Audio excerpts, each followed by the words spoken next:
ना त्या बोलतील आणि त्यानंतर या चित्तेताई बोलतील. तर रिक्वेस्ट करते माध्यमांना की त्यांचं बोलणं देखील आपण रेकॉर्ड करावं. नमस्कार. आता आम्ही अंजली ताईंकडे ह्याच्यासाठी आलोय कारण आम्ही 2008 पासून फिरतोय. भरपूर ठिकाणी फिरलो, कुठली ठिकाणं आम्ही शिल्लक ठेवली नाही. आणि अंजली ताईंकडं आम्ही सगळे शेतकरी मोठ्या आशेने आलोय की ताईने आम्हाला न्याय द्यावा, कारण आम्हाला म्हणजे आमच्याकडे आता शक्ती नाही राहिलेली आहे लढायची. माझं तर म्हणजे मी आता बोलायची सुद्धा आहे ना इच्छा नाही, कारण आहे ना तो माणूस इतका म्हणजे इतकी दहशत आहे खेड तालुक्यामध्ये त्याची की बोलायचं काम नाही. अहो त्याने ना मला सांगा, धनंजय मुंडे सारखा माणूस, आता धनंजय मुंडे मंत्री आहेत आणि ह्यांनी मला कधी पाहिलं नाही, किंवा हा राजू सोनवणे माझा चुलत भाव आहे. अशा आमच्या 8 भावंडांवरती खोटा गुन्हा दाखल केलाय आणि धनंजय मुंडे साहेबांनी फोन केला चाकण चौकीमध्ये की यांच्यावर गुन्हे दाखल करा. म्हणजे हा किती मोठा गरिबांनो अन्याय आहे तुम्ही सांगा. आणि जे शंकर मारुती रौंदळ, माझी आजी शांताबाई जयराम सोनवणे हिने शंकर मारुती रौंदळ यांचे चुलते सक्के यांच्याकडे जमीन घाण ठेवली होती. मग आता ती आजीने घाण ठेवली, मग आता यांच्या चुलत्यांनी परत देण्याची माझ्या वडिलांना बोली होती आजीला, तर माझ्या वडिलांनी ते खरेदी खत करून घेतलेलं आहे. खरेदी खत केल्यानंतर जर समजा जरी आमचे म्हणजे तिथं धरणाचं काम चालू होतं, आसखेड प्रकल्प चालू होता खेड तालुक्यात, नोंदी बंद होत्या. आणि मी वयाच्या 9व्या वर्षी मी वयाच्या 9व्या वर्षी तमाशामध्ये घुंगरं बांधली आणि तेव्हापासून ताई मी आता नाशिकवरून रात्रभर कार्यक्रम करून इथं आली. मी 9व्या वर्षापासून घुंगरं बांधली. लहानपणी गावात मी ताई भीक मागितलं, खूप मी हाल काढलेली व्यक्ती आहे.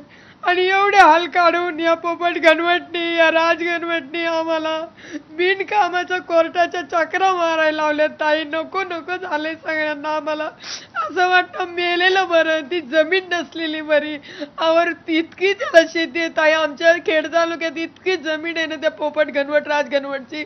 आणि बरं का यांची बघा गंमत कशी आहे, पोपट मारुती गणवट याची इतकी मोठी टोळी आहे गुंडांची की ती टोळी आहे ना, त्यांच्या टोळीतलाच पोपट गणवट माणूस उभा करतो जमीन घ्यायला. ताई पोपट गणवट समोर येत नाही, त्याच्या टोळीतला माणूस उभा करतो, त्याच्या नाव करतो, मग स्वतःच्या नाव करून घेतो.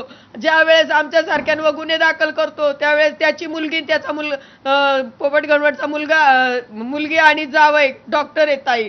मग त्याला आहे ना सोपं कसं पडतं पोपट गणवटला, आमच्यावर गुन्हा दाखल केला की त्याला खोटं सर्टिफिकेट लगेच मिळून जातं दवाखान्याचं, कारण त्याची मुलगी डॉक्टर आहे म्हणून. आणि असं आहे ना, असं सगळं इतकं अन्याय चालू आहे ताई. खरंच याचं आहे ना शासनाने लवकर चौकशी करावं ना, आम्हाला लवकर न्याय द्यावा, नाही तर आम्हाला फाशी तरी द्यावा सरकारने. इतका कंटाळा आला ताई, आता सणच व्हायना झालं बघा. अहो आम्ही 1-1 रुपया कष्ट करायचा, मी रात्रभर तमाशामध्ये नाचून आता इथं आली आहे. तुम्हाला न वाटलं तर तुम्ही माझी चौकशी करा. माझे ना लेकरं बाळा ताई, मला आहे ना 10 बाय 10चं घर आहे राहायला. माझ्या घरामध्ये मी असले, माझी फॅमिली असली, पाहुणा आला तर बसू शकत नाही, अशी आमची अवस्था आहे. आम्ही आज 2 करोडची आमची जमीन असताना आम्ही बेकारी आहे. कसं जगायचं, कसं आता लोकांनी कसं जगायचं. आणि प्रत्येकाची तुम्ही ऐकाल ना, प्रत्येकाची कहाणी तीच आहे. 11 अशा कुटुंबांवर यांनी अफाट प्रमाणावर टाकलेत. आणि जसं मी म्हणते आता या ताईंचं ऐका तुम्ही. आमचा मालक, आम्ही फोटो भरायला नेविनगरला होतो. माझी तर लेकरं एकदम बारीक होती. माझं त्या टायमाला मालक वारला, एकदम बारीक होती. पोरांच्या बापाला दादागिरी करून त्याच्याबरोबर त्याचा गुंड तर असतातच. आणि आमची एक नणंद, तर तिला पण काही येत नव्हतं, काय नव्हतं. माझा नवरा तर एकदम भोळा होता. आम्ही कुठं तर नेविनगरला, माझा बारका मुलगा तर दूध पेता म्हणलं तरी चालेल, इतका बारीक होता. त्याला दादागिरी करून त्याच्याकडून सयांगत घेतलं. आम्हाला माहिती पण नाही. जेव्हा तो लाचच्या टेपला आम्हाला माहिती झालं का, मग आम्हाला सांगितलं त्याने का मला असं असं केलं म्हणून करताना. त्याला मोर्च तर सांगायची आहे ना, समजाना त्याला काय सांगायचं. तो पण घाबरला आणि तो घाबरूनच मेला. आमचा मालक घाबरूनच मेला. तो मेलाच नसता, तो का मरण्यासारखा नव्हता. शिवाय त्याचे आईबाप लहान असताना गेले. त्याच्यानंतर आता ह्यानी अशी जर जमीन घेतली तर माझ्या लेकरांचं काय व्हायचं. मी नवरा तर गेला, त्याच्या पाठीमागे या जमिनीसाठी मी पण जाणार, काय करायचं. आता तुम्ही पण बोला. यांच्या तर यांना अटॅक आला. माझ्या वडिलांना